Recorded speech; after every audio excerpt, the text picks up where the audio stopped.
சங்கீதம் சாம்ஸ் 122 122 சங்கீதம் சாம்ஸ் 122 122 சங்கீதம் அனைவரும் சேர்ந்து வாசிக்கலாம். சாம்ஸ் 122 122 சங்கீதம்.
பிறந்த போது கூட ரோமர்களுக்கு இந்த தேசம் அடிமையாய் இருந்தாலும் அவர்களுக்கு என்று ஒரு தேசம் இருந்தது. 70வது ஆண்டு AD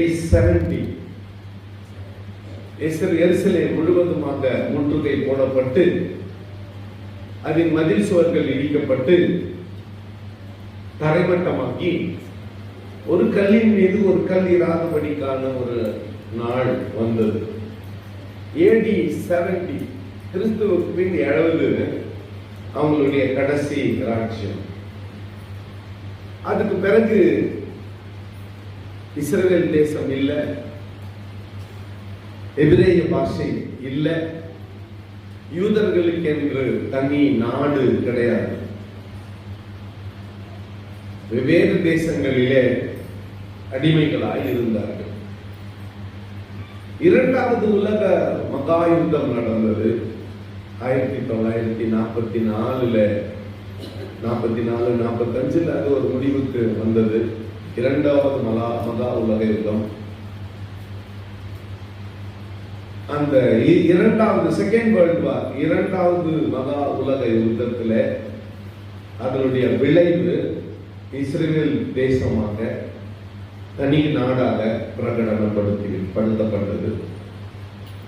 கிட்டத்தட்ட 1900 ஆண்டுகளிலே 19 நூற்றாண்டுகளிலே அநேக இஸ்ரேலின் மேல படையெடுத்தார்கள். ஏறத்தாழ 43 முறை படையெடுத்தார்கள் அப்படின்னு நாங்க இஸ்ரேலுக்கு போயிருந்த போது அங்க ஒரு கல்வெட்டிலே பார்த்தேன். 43 முறை இந்த தேசம் படையெடுக்கப்பட்டு முழுவதுமாக அழிக்கப்பட்டு 1948 ஆண்டு தனி நாடாக பிரகடனப்படுத்தப்பட்டது. அதற்குள்ள இந்த 19 நூற்றாண்டுக்குள்ள வேற மக்கள் அந்த தேசத்தில குடிபுகுந்திருந்தார்கள். அவர்களுக்கும் இடம் வைத்து, அதுதான் காசா ஸ்ட்ரைட், அவங்களுக்கும் இடம் கொடுத்து இவர்களுக்கும் இடம் கொடுத்து இது தனி தேசமாக உருவாகி இருந்தது. இப்பொழுது அந்த தேசத்திற்கு ஆபத்து. அந்த தேசம் இந்த பூமியில இராதபடிக்கு அழிந்து போக வேண்டும் என்று எல்லாரும் கங்கணம் கட்டிக்கொண்டு முயற்சித்துக் கொண்டிருக்கிறார்கள். சீனா, ரஷ்யா, ஈரான் ஒரு பக்கத்திலே இருக்கிறது. இஸ்ரேலை இந்த பூமியின் மீது இல்லாதபடிக்கு அழித்து போடும்படியாக ஒரு முயற்சி நடந்து கொண்டிருக்கிறது. இதுக்கு பின்னால் இருக்கக்கூடிய அரசியலையும் இதுக்கு பின்னால் இருக்கக்கூடிய மற்ற காரியங்களையும் நான் ரொம்ப தியானிக்க விரும்பவில்லை. ஆனால் நான் தியானிக்க விரும்புவது நமக்கும் இந்த இஸ்ரேலுக்கும் இருக்கக்கூடிய ஆவிக்குரிய மற்றும் மாம்சத்துக்குரிய connection, spiritual connection and physical connection. சரி, நாம இந்தியர்கள் அதுல எந்த மாறுபட்ட கருத்தும் இல்லை. என் தாய் நாடு இந்தியா, என் தாய்மொழி தமிழ். அதுல எந்த மாறுபட்ட கருத்தும் இல்லை. ஆனா எனக்கு நிரந்தரமான ஒரு தாய் நாடு உண்டு, அது சியோன். மை ஃபைனல் டெஸ்டினேஷன், நான் கடைசியா போய் சேர போற இடம் சியோன். எத்தனை பேர் விசுவாசிக்கிறீங்க? கடைசியா எனக்கு தெரிய போற ஒரு பாஷை ஹீப்ரு, எபிரேய பாஷை. ஹல்லேலூயா, ஒரு அல்லேலூயா சொல்லுங்க. இப்போ நம்ம எல்லாருடைய டெஸ்டினேஷன் பரலோகம் சொல்றோமே, அந்த பரலோகமே எங்க வந்து செட்டில் ஆக போகுது? சியோனில வந்து செட்டில் ஆக போகுது. பரம எருசலேமே பரலோகம் வீட்டிருங்களே, அலங்கார மணவாட்டியாய் அழகாக சொல்லிட்டு ஆமென் அல்லேலூயா பாட்டு பாடுறோம். அந்த சரி பரம எருசலேம் பரலோகத்தை விட்டிறங்கி எங்க வந்து சேர போகுதுன்னா சியோனில. எங்க வந்து சேர போகுது? அந்த சியோனுக்கு தான் இப்ப பிரச்சனை. நம்ம கடைசியா போய் சேர போற அந்த இடத்துக்கு தான் பிரச்சனை. ஆபிரகாமின் பிள்ளைகளுக்கு தான் பிரச்சனை. நம்முடைய ஆவிக்குரிய தகப்பன் ஆபிரகாம், ஆபிரகாமின் மாம்சத்துக்குரிய பிள்ளைகளுக்கு தான் இன்னைக்கு என்ன பிரச்சனை. சரி, இன்னைக்கு நாம தெரிந்து கொள்ளப்பட்ட இந்த சங்கீத பகுதியை முதலாவது நாம் இதை படிச்சு இதை உள்வாங்கிக்கிட்டு நமக்கும் அந்த இஸ்ரவேலுக்கும் இருக்கக்கூடிய தொடர்பை நாம் சற்று தியானிக்கலாம். முதல் வசனம் என்ன சொல்லுகிறது? கர்த்தருடைய ஆலயத்துக்கு போவோம் வாருங்கள் என்று அவர்கள் எனக்கு சொன்னபோது நான் மகிழ்ச்சியாக இருந்தேன். யார் சொல்றது? தாவீது. யார் சொல்றது? நல்லா கேளுங்க. எருசலேம் ஒரு மலை மேல கட்டப்பட்ட ஒரு சின்ன பட்டணம். ஓல்டு ஓரியன்டல் நியூ ஓரியன்டல் ஒன்னா சேர்த்தா கொஞ்சம் ஆர்டிஓ ஒரு எல்லை, டைம் பிளாக் ரோடு ஒரு எல்லை, இதை ஒன்னா சேர்த்துக்கிட்டா ரெசிடென்ட் பிளாக் ஒன்னா சேர்த்துக்கிட்டா எவ்வளவு பெருசோ அவ்வளவு பெருசு தான் எருசலேம். ஓகே, எருசலேமுக்கு வடக்கு அம்பேத்கர் ஸ்கூல், எருசலேமுக்கு மேற்கு ஆர்டிஓ, எருசலேமுக்கு கிழக்கு 5 லைன்ஸ் வச்சுக்கோங்க, எருசலேமுக்கு கிழக்கு டைம் பிளாக், தெற்கு 5 லைன்ஸ். இதுதான் எருசலேமுடைய எல்லை. காலையில மார்னிங் வாக்கிங் போறவங்க 20-22 நிமிஷத்துல எருசலேம் ஒரு ரவுண்ட் அடிச்சிடலாம். அவ்வளவு சின்ன பட்டணம். ஆனால் சரித்திர ரீதியாக மிக முக்கியத்துவம் வாய்ந்த பட்டணம் அது. தாவீது எப்போதும் எருசலேமை நேசித்தான், எருசலேமை வாஞ்சித்தான். இந்த எருசலேமுக்கு என்று தனி சிறப்பு உண்டு. அந்த எத்தனையோ சிறப்புகளிலே ஒன்று அங்கே சாலமோன் கட்டின தேவாலயம் இருக்கிறது. கர்த்தர் அந்த ஆலயத்தில் வந்து தம்மை வெளிப்படுத்தினார். வேதத்திலே மிக தெளிவாக வாசிக்கிறோம், ஆசாரியர்கள் ஊழியம் செய்யக்கூடாதபடிக்கு அந்த தேவாலயத்தை பிரதிஷ்டை செய்த போது கர்த்தருடைய மகிமை இறங்கி வந்தது. எஸ்ரா நெகேமியாவின் நாட்களிலே மறுபடியும் இந்த தேவாலயத்தை புதுப்பித்து கட்டின போது ஆகாய் தீர்க்கதரிசியின் வாயிலாய் கர்த்தர் சொல்லுகிறார், பழைய ஆலயத்தின் மகிமை இல்லையே என்று வருத்தப்படாதீங்க, பழைய ஆலயம் மாதிரி இது இல்லையேன்னு வருத்தப்படாதீங்க, பழைய ஆலயத்தில் இல்லாத சமாதானத்தை நான் இந்த ஆலயத்தில், இந்த புதிய ஆலயத்தில் வைத்திருக்கிறேன் என்று சொன்னார். ஓகே, அருமையான ஆண்டுடைய பிள்ளைகளை, இது கொஞ்சம் நடைமுறை உதாரணத்தை நான் கொடுக்க விரும்புகிறேன். கர்த்தர் உங்களை ஆசீர்வதிச்சுக்கிறார். 100 சவர நகை வச்சிருக்கிறீங்களன்னு வச்சுக்கலாமே. ஒருத்தர்கிட்ட எவ்வளவு இருக்குது சொல்லுங்க. ஐயோ, உங்ககிட்ட ஒரு ஒத்த செயின் இருக்குது, ஒரு கட்டப்பட்ட செயின் இருக்குது, ஒரு 3 செயின் இருக்குது, ஊப்பு போட்டது 3 பட்ட செயின், 2 ஆரம் இருக்குது, ஒரு பொட்டியான இருக்குது, அப்புறம் ஒரு 10 ஜோடி கம்பல், 10 ஜோடி மோதிரம் எல்லாம் இருக்குது. ஓகே, எல்லாத்தையும் ஒரே நேரத்தில் போட்டுக்கின்னு நீ கல்யாணத்துக்கு போறீங்க. கல்யாணம் பண்ண விட்டுட்டு எல்லாரும் உங்களை தான் பார்த்துன்னு. ஆனா ஞாபகம் வச்சுக்கோங்க, சீக்கிரம் உங்க வீட்டுல இருந்து உங்க வீட்டுல இறங்க போறாங்கன்னா சீக்கிரமா இறங்க போறாங்க. ஏன்னா நீயே என்ன பாரு, என் அழக பாருன்னு எல்லாத்தையும் போட்டு காமிச்சிட்ட. சாலமோன் அதான் பாருங்க, மகிமையான ஆலயத்தை கட்டி அவனே தன்னை எக்ஸ்போஸ் பண்ணிக்கிட்டான். அப்ப சுற்றி இருக்கிற எல்லாருக்கும் இந்த தேவாலயத்தின் மேல கண்ணு. என்னடா இது, கல்லும் வச்சு சென்டர்ல சுண்ணாம்புல காய்ச்சி ஊத்தி, சிமெண்ட்ல காய்ச்சி ஊத்தி கட்டணும். இவன் தங்கத்தை இவ்வளவு இருந்தா இவங்கிட்ட தங்கத்தை காய்ச்சி ஊத்தி கட்டியிருப்பான். அப்ப அந்த முழு ஆலயத்துல ஒரு பகுதி என்ன பண்றோம்னா கூட நம்மளுக்கு போதிய அளவுக்கு என்ன கிடைக்கும், கோல்டு தங்கம் கிடைக்கும். அதுல விலையில் பெற்ற கற்களை வேற பதிச்சிருக்கிறான் நம்ம. உலக ஜனங்கள் எல்லாம் அப்போ அவன் வாழ்ந்த நாட்கள் இருந்தவர்கள் எல்லாம் எப்படியாவது அந்த ஆலயத்தை தன்வசப்படுத்தி விட வேண்டும் என்று பார்த்தார்கள். பாபிலோனியர்கள், அசீரியர்கள், பெலிஸ்தியர்கள் என்று சொல்லி எல்லாரும் பார்த்தாங்க. சாலமோன் அவங்க அப்பாவோட கர்த்தர் செய்த உடன்படிக்கை நிமித்தமாய், தாவீதோடு கர்த்தர் செய்த உடன்படிக்கை நிமித்தமாய் கர்த்தர் தான் காப்பாத்தின்னு வந்தார்.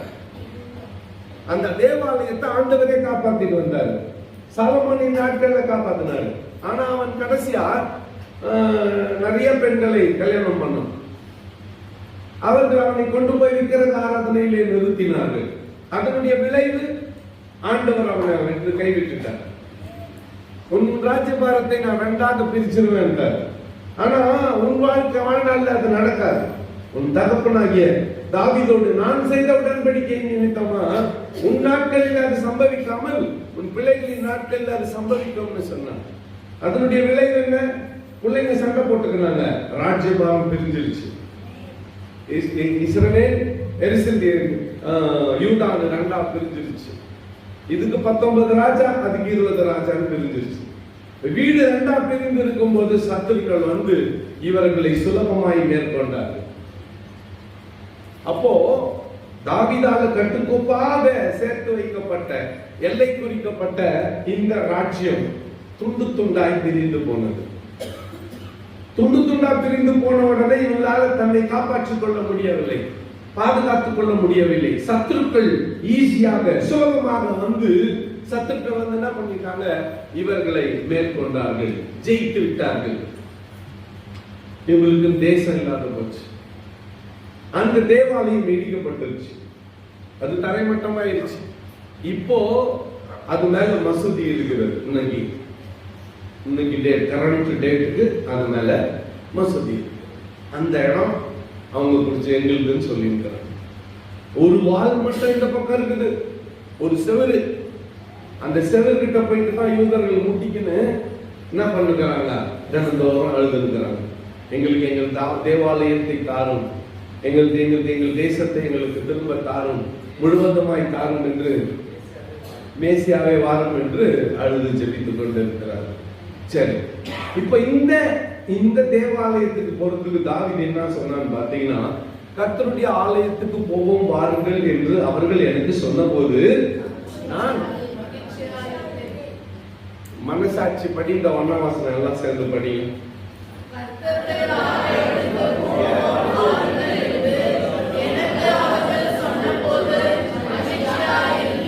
உண்மையா இது? மெய்யா சொல்லுமா? எல்லாரும் மனசாட்சி மனசாட்சி இங்க விக்கைன்னு சொல்லுங்க. ஆமா, எப்பெல்லாம் ஆண்டவருடைய ஆலயத்துக்கு போனோம்னு இருக்கு சொல்றாங்களா அப்பெல்லாம் ரொம்ப சந்தோஷம். சொல்லுங்க, கை வைங்க எல்லாம், எல்லாம் சொல்லுங்க. இந்த வசனத்தை மனசாட்சி படி. திருட்டு சீட்டிங் இல்லை. இப்போ மனசாட்சி படி படிங்க. யாருன்னா படிங்க.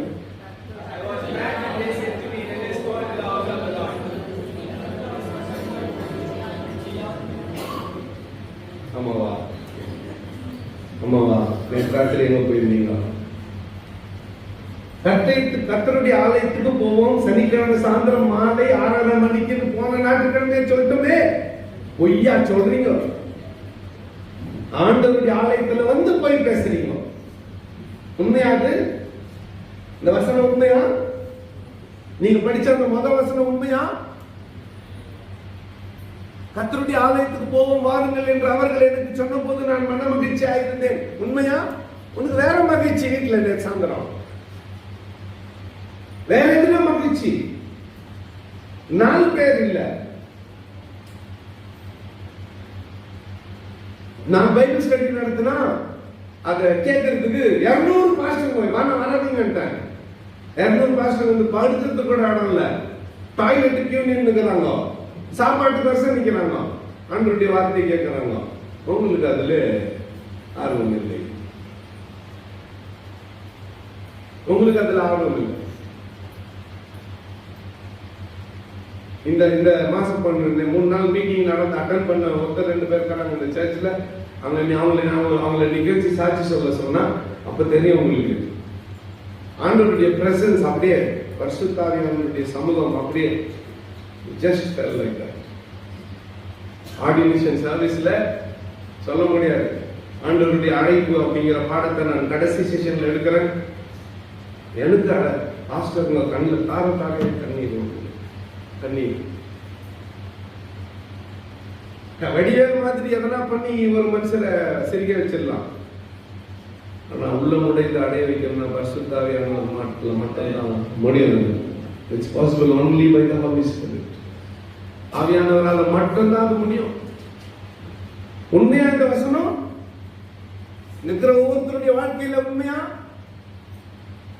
உண்மையாக்கிக்க நான் பின்னால வரக்கூடிய ஆசீர்வாதம். ஆமா, அது உண்மைன்னு மாத்திக்கினா பின்னால வரக்கூடிய ஆசீர்வாதம். 2ஆம் வசனத்தை படிக்கலாம்.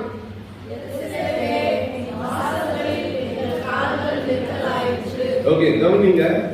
தாவீதுக்கு இஸ்ரவேல் ஜனங்கள் கோத்திரங்களா பிரிஞ்சு இருக்கிறாங்க, எங்கெங்கயோ இருக்கிறாங்க. எல்லாரும் வந்து எருசலேம்ல வாழ முடியாது, சின்ன நகரம் அது, அங்கங்க இருக்கிறாங்க.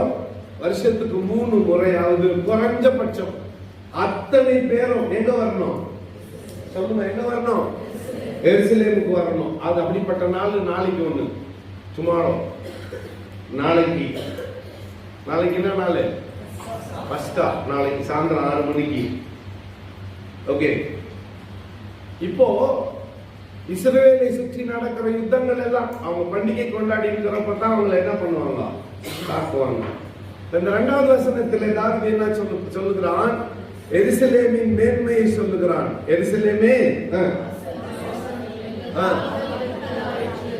வாசல்களில் எங்கள் கால்கள் என்றாலே பெரிய விஷயம். அதான் சொல்றது, இந்த ஆலயத்தில் அங்க உள்ள வர்றதே பெரிய விஷயம். எத்தனை பேர் இன்னைக்கு வர முடியாம காலையில ஆண்டவர் வாழ்க்கையை முடிச்சுட்டார் தெரியுமா? எத்தனை பேர்? ஆனா நமக்கு கிருபையா உள்ள வர வாய்ப்பு கொடுக்கிறார். செகண்ட் இம்பார்ட்டன்ட் திங், இந்த வாசல் வழியா உள்ள பிரவேசிக்க வச்சாரு பாரு, அதுக்கே கர்த்தருக்கு என்ன சொல்லணும்? ஸ்தோத்திரம். 2ஆவது வசனம் என்ன சொல்லுது? 3ஆம் வசனம்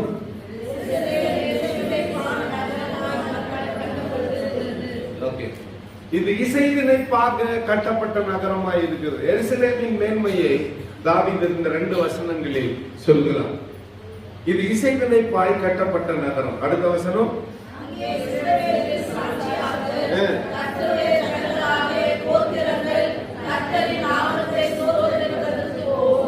கவனிங்க. இஸ்ரவேலுக்கு எதுக்கு போகணும்? கர்த்தருடைய நாமத்தை. எருசலேமுக்கு எதுக்கு போகணும்?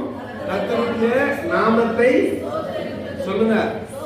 ஞாயிற்றுக்கிழமை ஆலயத்துக்குள்ள வரீங்க, வாசல் உள்ள வர்றப்பவே அப்பா இந்த வாசல் வழியா இன்னைக்கு என்ன பிரவேசிக்க வச்சியே உமக்கு நன்றி. நாளைக்கு பத்தி எனக்கு தெரியாது, அடுத்த ஞாயிற்றுக்கிழமை பத்தி எனக்கு தெரியாது, இன்னைக்கு என்ன உள்ள பிரவேசிக்க வச்சியே உமக்கு நன்றி. இன்னைக்கு உள்ள வர வச்சீங்களே உமக்கு நன்றி. ஒண்ணு, உள்ள வந்துட்ட பிறகு என்ன பண்ணணும்? கர்த்தரை ஸ்தோத்தரிப்பதற்காக அவருடைய ஜனங்கள் இங்கே போகும். ஃபர்ஸ்ட் கேட்டேன், கர்த்தருடைய ஆலயத்துக்கு போவோம் வாருங்கள் என்று அவர்கள் எனக்கு சொன்ன போது மகிழ்ச்சியா இருந்தேன் அப்படின்னு. மகிழ்ச்சியா இருந்துச்சோ இல்லையோ போச்சு. இப்ப உள்ள வந்துட்டீங்க. வந்துட்ட பிறகு இன்னைக்கு ஆராதனை நேரத்துல எத்தனை பேர் உண்மையா கர்த்தரை ஸ்தோத்திரம் பண்ணீங்க? மனசாட்சி தொட்டு சொல்லுங்க. சும்மா நின்றீங்களா? ஆண்டவர் ஆராதிச்சீங்களா? இப்போ நம்ம உள்ள வர்றது எதுக்காக? சொல்லுங்க, எதுக்காக? கர்த்தரை ஆராதிப்பதற்காக, அவரை துதிப்பதற்காக, அவரை சோதரிப்பதற்காக. எப்பெல்லாம் ஆண்டவருடைய ஆலயத்துக்குள்ள நாம வரமோ, அந்த வாசல் உள்ள பிரவேசிக்கிறப்பவே ஒரு இந்த இருதயம் குத்தப்பட வேண்டும், அல்லது இந்த இருதயத்துல ஒரு ஒரு ஒரு அழுத்தம் வரணும். ஆண்டவரே உமக்கு நன்றி, ஆண்டவரே உமக்கு நன்றி, உள்ள பிரவேசிக்க திரும்ப செஞ்சீங்களே உமக்கு நன்றி. இன்னைக்கு நான் உங்களை ஆராதிக்க வந்திருக்கிறேன். அடுத்த வசனம் என்ன சொல்றது பாருங்க.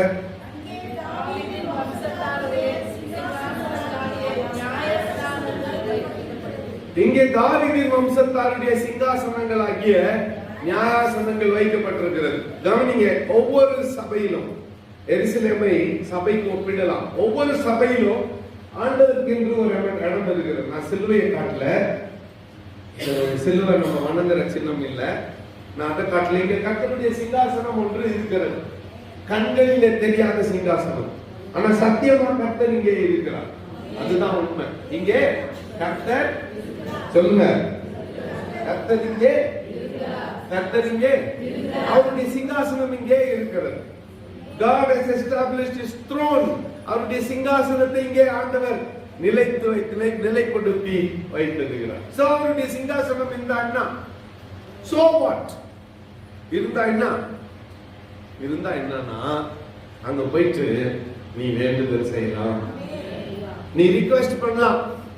ஒரு நாள் இப்படிதான் எஸ்தரை ராஜா வந்து ரொம்ப பிஸியா இருந்தாரு, எஸ்தர் வீட்டுக்கே போல, ராஜா எஸ்தர் வீட்டுக்கு போல. ஆனா எஸ்தருக்கும் எஸ்தருடைய குடும்பத்துக்கும் பேராபத்து நியமிக்கப்பட்டிருச்சு. ஆமானால யூதர்கள் எல்லாம் கொல்லப்பட வேண்டும் என்று ஆமான் என்கின்ற ஒரு சத்துருவினால நியமிக்கப்பட்டிருச்சு. அப்போ சித்தப்பா மொர்தேகாய் ஆள் அனுப்புறாரு எஸ்தருக்கு, அம்மா உன்னுடைய வம்சமே அழிய போகுது, உன் சகோதரர்கள் எல்லாம் சாக போறாங்க, யூதர்களுக்கு விரோதமாக சட்டம் கையெழுத்தாயிருச்சு, நீ மட்டும் தப்பிச்சுக்குவான்னு நினைக்கிறியா? ஒருவேளை நீ தப்பிச்சுக்கலாம், ஆனா கர்த்தருடைய நியாய தீர்ப்பு உன் குடும்பத்தின் பக்கம் திரும்பும், கர்த்தருடைய நியாய தீர்ப்பு உன் குடும்பத்தின் விரோதமாய் திரும்பும். அப்போது நீ தப்பிக்க முடியாது. யாருக்கு தெரியும்? இந்த ரட்சிப்பை ஏற்படுத்துவதற்காகவே ஆண்டவர் ராணியா தெரிந்து கொண்டிருக்கலாம், யாருக்கு தெரியும்னு சித்தப்பா செய்தி அனுப்புனார். நம்ம பதில் சொல்லி அனுப்புறான். என்ன தெரியுமா? சித்தப்பா சித்தப்பா, ராஜா என்னை என் வீட்டுக்கு வந்து அல்லது என்னை அழைத்து அனுப்பி 1 மாசம் ஆயிடுச்சு, 1 மாசம் ஆயிடுச்சு. நோவே நீச்சம் அவரை சந்திக்க வாய்ப்பு இல்லை. ஒரே ஒரு வாய்ப்பு தான் இருக்கு. ஒரு சிங்காசனத்தில் வீச்சிருக்கும் போது என்ன பண்ணுவாங்க ஜனங்க, அவரிடத்துல ராஜா கிட்ட நியாயம் கேட்க, உதவி கேட்க வரிசையில வருவாங்க. அவர் கையில ஒரு செங்கோல் வச்சுருப்பார், அது உயிரை பணைய வைக்கிறது.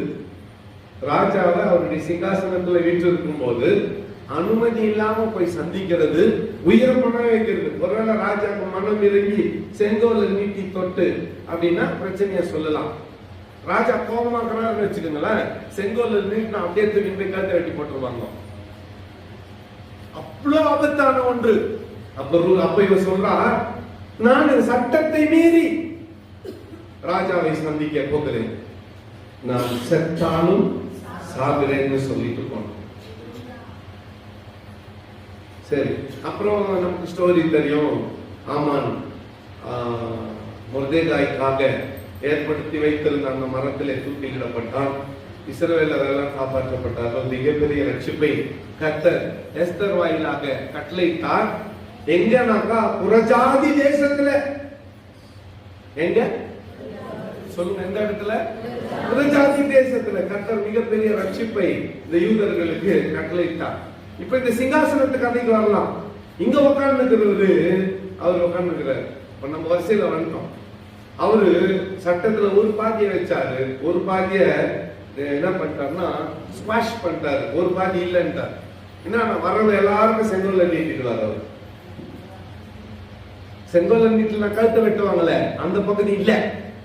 இங்க ஒரு சிங்காசனம் இருக்கிறது. நீ யார் இது வரிசையில நின்று ஆண்டவரே அப்படின்னா S my doctor, what you want? ஆமா மகளே, என்ன வேணும்? என்ன மகனே, என்ன வேணும்? சொல்லுங்க, வாட்ஸ் யுவர் ப்ராப்ளம்? என்ன வந்து பிரச்சனை என்று எதிர்பார்த்து காத்து கொண்டிருக்கிறார் இங்கே சிங்காசனத்தில் அவர் வீட்டுக்கொண்டு. அல்லேலூயா. நான் சொல்லமா, அந்த வசனத்துல இருக்குது, கர்த்தருடைய சிங்காசனங்களாகிய நியாயாசனங்கள் அங்கே வைக்கப்பட்டிருக்கிறது. அப்ப ஆண்டவருடைய சமூகத்துல என்ன இருக்குதுன்னா, ஆண்டவருடைய த்ரோன், ஆண்டவருடைய சிங்காசனம் இருக்கிறது. அவர் உட்கார்ந்து நிற்கிறாரு. உன்னுடைய யார்கிட்ட போனாலும் உன் நியாயம் எடுப்படாது, அவர்கிட்ட போனா உன் நியாயம் எடுப்படும். ஒரு அலையில சொல்லணும், அவர் வச்சிருக்கிறது நியாயாசனம், ஜட்ஜ்மெண்ட் சீட்டு. மனுஷன் என்ன பண்ணுவான்? தீர்ப்பை மாத்தி சொல்லுவான், தனக்கு விருப்பமான தீர்ப்பை சொல்லுவான். அது நம்மளுக்கு தெரியாத ஒண்ணு இல்லை. இப்ப நம்ம நாட்கள்ல இந்த தேசத்துல நடந்து கொண்டிருக்கிற எல்லாம் அதே தான், கோர்ட் சம்பந்தமான நமக்கு தெரியாது, ரைட்டா? ஆனா அவருடைய நியாயாசனத்துல அநீதிக்கு இடம் இல்லை, அவருடைய ஜட்ஜ்மெண்ட்ல தவறு நடக்க வாய்ப்பே இல்லை.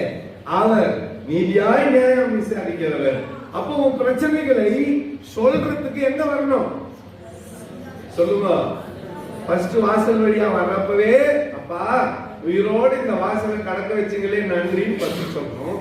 உள்ள வந்துட்டு பிறகு உனக்கு சோத்திராண்டவரே சொல்லணும். மூணாவது, இங்க அவருடைய சிங்காசனம் இருக்கிறபடியால உன் பிரச்சனை எல்லாம் அவர்கிட்ட சொல்லலாம்.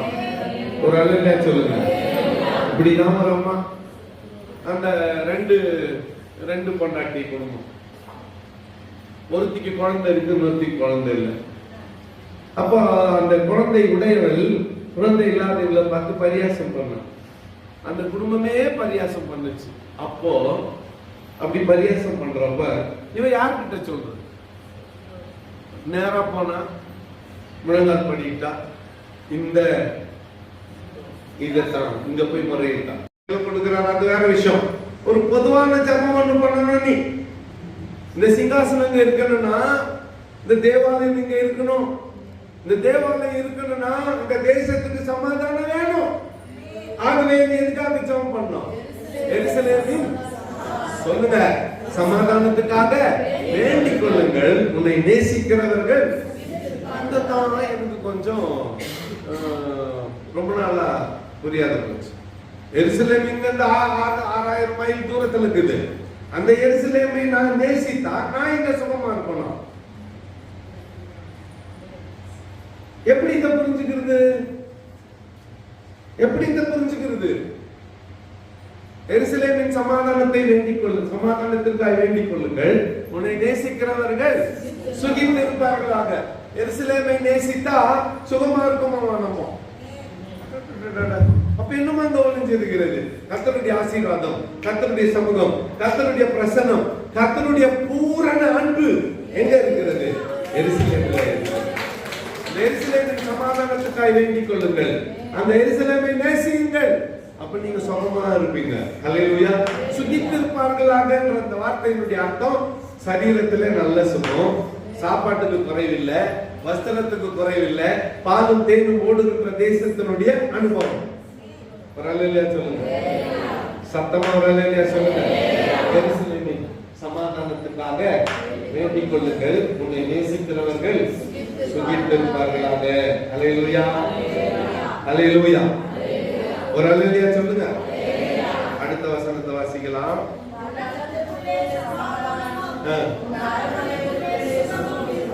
எருசலேமின் அலங்கத்துக்குள்ளே சமாதானமும், உன் அரண்மனைகளுக்குள்ளே. அடுத்து தான் நம்ம பங்கு வருது. அடுத்த வசனத்தை வாசிக்கலாம். நம்ம பங்கு, அவர் ஷேர் இன் ஜெருசலேம். படிங்க.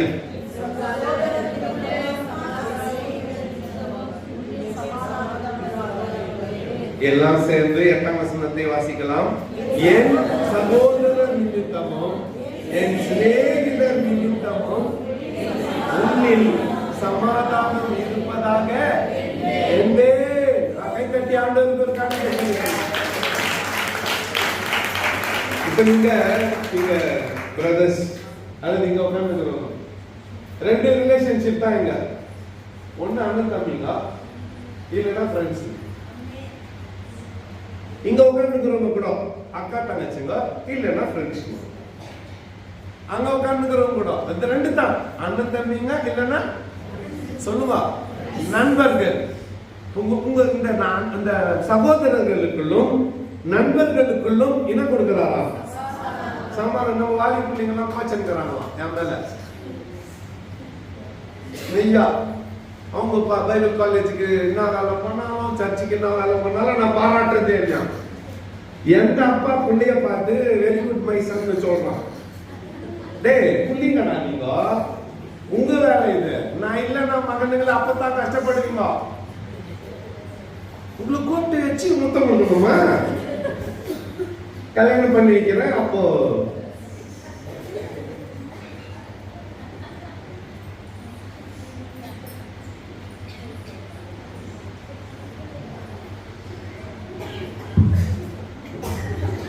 என்ன எட்டி பாக்குறீங்க? யாரை எட்டி பாக்குறீங்க?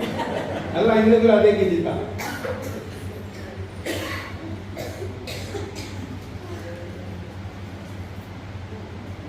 உங்களை ஆண்டவர் இந்த சர்ச்சில் பிள்ளைகளை வச்சிருக்காரு. ஒன்று நீ அண்ணன் தம்பி, இல்லைன்னா நண்பர்கள்.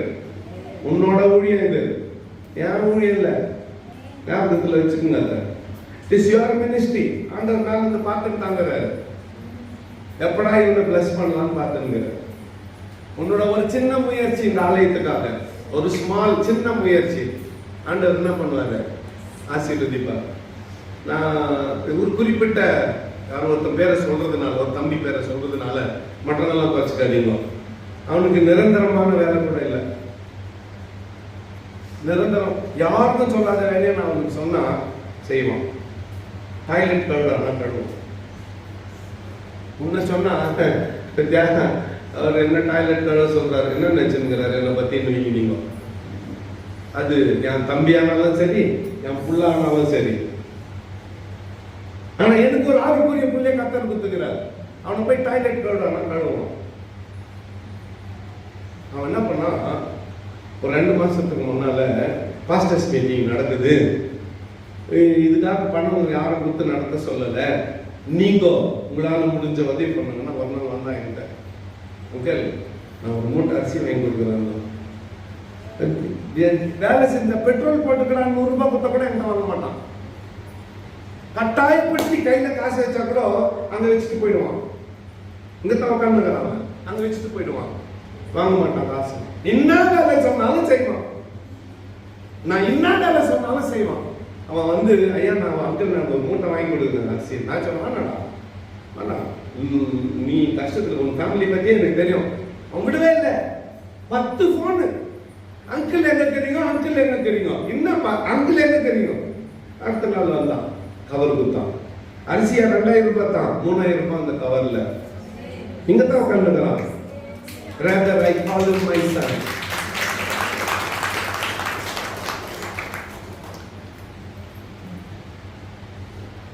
இது உன் வேலை, இது உன் ஊழியம். சரி, என்ன யார் பாராட்டுறது? போன வாரம் வந்து ஊழியக்காரர் சொன்னார் இல்ல, ஒவ்வொரு சர்ச்சிலையும் பாஸ்டர்ஸ் அப்ரிசியேஷன் டே இருக்குது. பாஸ்டர் வருஷத்துக்கு ஒரு முறை பாஸ்டரை பாராட்டுகிற ஒரு நாள் ஒன்று இருக்குது. தெரியுமா உங்களுக்கு? அப்படின்னு ஒன்று இருக்குது. அன்னைக்கு அவங்களால முடிஞ்ச கிஃப்ட் எடுத்து பாஸ்டர் கொடுப்பாங்க. இந்த கிஃப்ட் எல்லாம் எனக்கு வேணாம், கத்தர் ஆசீர்வதிச்சுக்கிறேன் சொல்றேன். சும்மா ஒரு ஆசையில சொல்றேன், சும்மா சொல்றேன். இந்த வருஷம் பிப்ரவரி மாசம் 4ஆம் தேதி என்ன போச்சு? ஆனிவர்சரி போச்சு. அன்னைக்கு தானே எனக்கு யாருன்னு நான் கொடுத்தீங்க கை கொட்ட, ஒரு கை கொட்ட கொடுத்தீங்களா? நேற்று ஹோட்டல்ல அடிச்சது.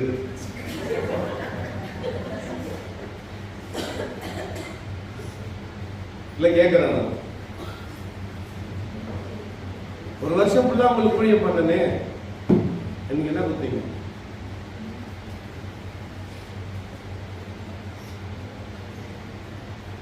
எவ்வளவு ஆண்டவர் உங்களை ஆசீர்வதிச்சு வச்சுக்கிறார்.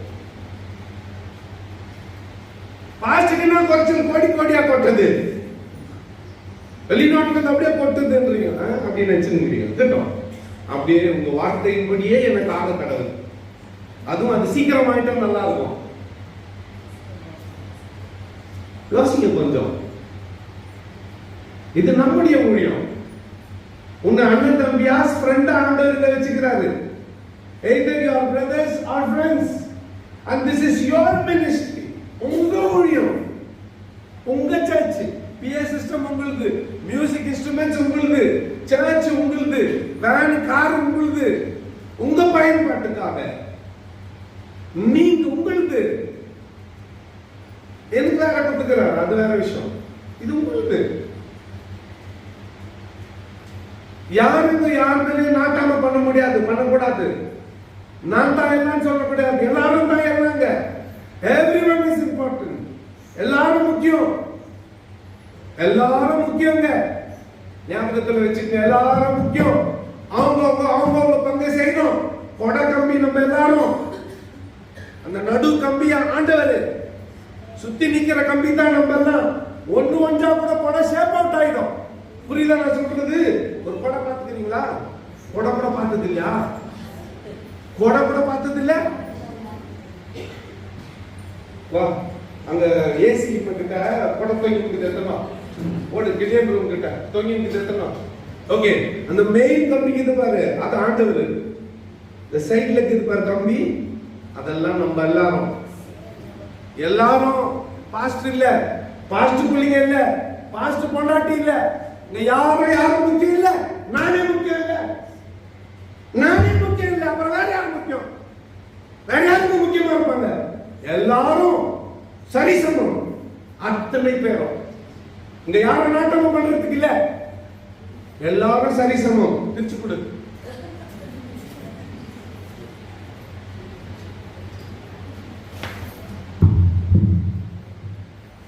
Very good. நல்ல படம் இது. எது காமிக்குது பாத்தீங்களா? இந்த மெயின் காமிக்குது பாரு, இது ஏசநாதர். இங்க உள்ளக்குது பாரு, இந்த கம்பி எல்லாம் ஒருத்தரும்.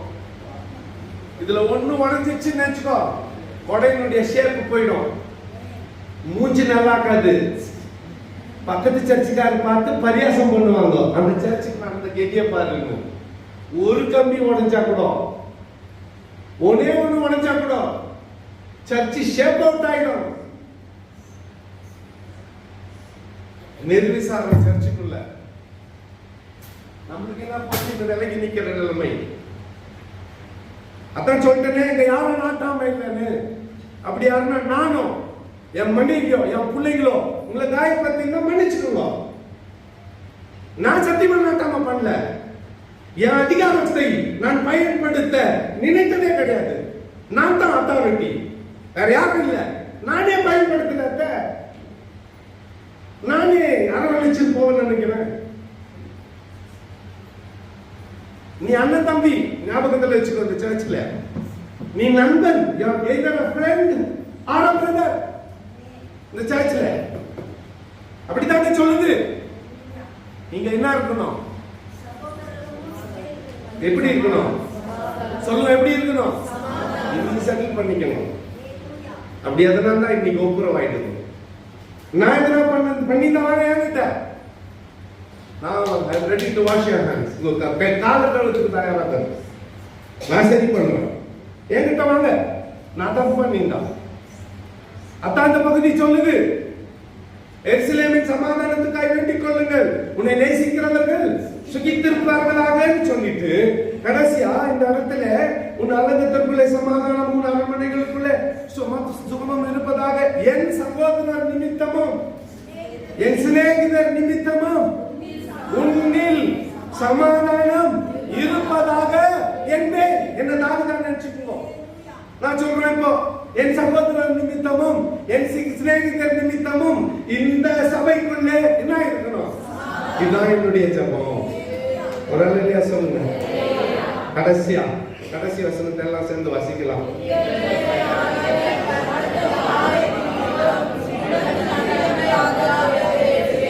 நான் உன்னை தேடுவையா, உனக்கு நன்மை உண்டாக தேடுவேன். இந்த அருண் பையனுக்கு எப்படி நன்மை செய்யுது? எவ்வளவு நாள் தள்ளி போட்டோம், சீக்கிரம் தான் பண்ணிட்டோம். அவனை கைதியா அரெஸ்ட் பண்ணோம். ஜெபம் பண்ணுகிறேன். ஃபர்ஸ்ட் கிளாஸ்ல பாஸ் பண்ணிட்டு அக்ஷயா, ஆனா எப்படி படிச்சுன்னு எனக்கு தெரியல. சரி, நெக்ஸ்ட் என்ன? நர்சிங்ல சேர்க்கிறதா, என்ன அப்படி பாக்குறீங்க? நர்சிங்ல சேர்க்கிறதா இல்ல மேல் படிப்புக்கு என்னத்துக்கு ஜாப் பண்ணுகிறேன்? அக்ஷயா நான் என் மகளே, உனக்கு தெரியுமா, உன் பாஸ்டர் ஆகிய நான், உன் தகப்பன் ஆகிய நான் உன்னுடைய நர்சிங் கோர்ஸுக்காக அப்படின்னு நான் சொல்லிருக்க முடியுமா? உனக்கு சொல்ல மாட்டேன். யார்கிட்ட சொல்லணுமோ அவர்கிட்ட. இந்த இன்னொரு பொண்ணு எப்ப பாரு தெரியல பொண்ணு வந்து ஜெபம் பண்ணிக்குது. அப்படி போயிட்டு வந்தேன். எனக்குன்னு ஒரு ஜெப வேலைக்குது. நாண்டவரே, ஐயோ சின்ன வயசு ஆச்சு, சின்ன பசங்க ஆச்சு, தீங்கொன்றும் வரக்கூடாது, சுகப்படுத்து, காப்பாத்துங்க. ஜெயம் அடிக்கடி வந்து நிற்கும், ஐயா எனக்கு நீ ஆரம் இல்லையா அந்தம்மா என்கிட்ட கொட்டுறதுக்கு வரும். நான் சரி ஜெபம் பண்றேன். நான் வீட்டுக்கு வருது அந்த வயசான அம்மாவை பார்த்து அதுக்கு தாங்க நின்னுக்கிறேன். நானு ஞாபகத்தில் வச்சுக்க, அதுக்கு தாங்க நின்னுக்கிறேன். வேற ஒரு வேலையா எனக்கு இல்ல. உனக்காக பரிந்து பேசுறதுக்காகத்தான் நான் நிக்கிறேன். உனக்கு நன்மை உண்டாக தேடுவேன். அதுதான் நல்ல தலைவனுக்கு அழகு. அருமையான ஆண்டுடைய பிள்ளைகளே, நீங்க வந்து தள்ளணும் ஜனம் அப்படின்னு சொல்லிட்டு ஜபம் பண்ணிட்டு போயிருந்தீங்க. நீங்க போயிட்டு பிறகு எனக்கு ஹோம் ஒர்க், எனக்கு வீட்டு வேலை, கார் ஓட்டுற எத்தனை பேருக்காக ஜபம் பண்ணிக்கிறது தெரியுமா? கார் ஓட்டின்னு போறோம். சில நேரத்தில் பக்கத்துல உட்காந்து பேசுறவங்க அவங்க பாட்டு பேசிட்டு பார்க்க நான் பதில் சொல்ல மாட்டேன். எஃப்சி நான் பாட்டு சொல்லுகிறேன், நீ பாட்டுக்கு உம்முனுக்குறியானாக்கா அப்ப யாரோ ஒரு ப்ரேயர் ரிக்வெஸ்ட் சொல்லி எனக்கு என்கிட்ட வந்து சொல்லிட்டுப்பாங்க. அவங்கள நினைச்சு நான் என்ன பண்ணுப்பேன், ஜபம் பண்ணுப்பேன். அப்ப காதுல பக்கத்துல இருக்கிறவங்க பேசுறது உழாது. உங்களுக்காக திறப்பில் இருக்கிறேன் நான், ஞாபகத்தை வச்சுக்கணும். உங்களுக்காக சுவற்றை அடைத்துக் கொண்டு இருக்கிறேன், உங்களுக்காக வேண்டுதல் செய்து கொண்டிருக்கிறேன். உனக்கு நன்மை உண்டாக தேடுவேன். ஒரு அல்லையா சொல்லுங்க, உனக்கு நன்மை உண்டாக தேடுவேன். மலருக்கு வீடு இல்ல ஆண்டவரே, சீக்கிரம் அதுக்கு ஒரு வீட்டை கட்டி கொடு. வெண்ணிலா வீடு பாக்கில நிக்குது ஆண்டவரே, கத்தர் அதை முடிக்க உதவி செய். லதா வந்து பிசினஸ் தொடங்கி இருக்குது ஆண்டவரே, அது செழிப்பா ஓடட்டும். இந்த கோக்கில் அங்கலாய்ப்பு ஆண்டவர், எப்ப பார்த்தாலும் ஓட்டம் ஓட்டம் ஓட்டம். அதுக்கு ஒரு ரெஸ்டான ஒரு வாழ்க்கையை கூட ஆண்டவர், அதனுடைய அங்கலாய்ப்பெல்லாம் சீக்கிரம் நிறுத்தி ஒரு நல்ல ஒரு ஓய்வா இருக்கிற நான் ஒருத்தருக்கும் சொல்லுவேன். பிரியாக்கு ஆண்டவரே ஒரு ஒரு ஒரு முறை சும்மா அப்படி பிரியாவை பார்த்துறேன் ஆண்டவரே, சும்மா ஒரு முறை பார்த்துறேன்ல, ஒரே ஒரு முறை பார்த்துட்டு ஜெபம். அதுக்கு தான் நான் நீங்க நிக்கிறேன். உனக்கு சமாதானம் உண்டாக தேடுவேன். ஆண்டுடைய பிள்ளைங்களே, இந்த ஒருவர் சிங்காசனத்தில் வீட்டு இருக்கிறார். அவரை உள்ள வரப்பே நன்றியோட உள்ள வாங்க, அவரை சோத்திரம் பண்ணுங்க. உங்க பிரச்சனையெல்லாம் அவர்கிட்ட முறையிடுங்க, அவர் எல்லாவற்றையும் பார்த்துக் கொள்வார். எருசலேமின் சமாதானத்துக்காக வேண்டிக் கொள்ளுங்கள். உன்னை நேசிக்கிறவர்கள் என் சகோதரர் நிமித்தமும் என் சிநேகிதர் நிமித்தமும் உங்களுக்கு சமாதானம் உண்டாக தேடுவேன். அது போதும், உங்களுக்கு நன்மை உண்டாக தேடுவேன். இந்த காலவெளியில கர்த்தர் நிச்சயமா இந்த எருசலேமின் சூழ்நிலை அங்க இருக்கிறது மாத்திரம் இல்ல, இங்க இருக்கக்கூடிய சூழ்நிலையை மனதில் வைத்து ஜெபம் பண்ணுங்க. கர்த்தர் நம்மை ஆசீர்வதிப்பார். கர்த்தர் தம்மை இந்த வார்த்தைகளை நமக்கு ஆசீர்வதித்து தருவார். அந்த கண்களை மூடி நாம் ஜெபம் செய்வோம்.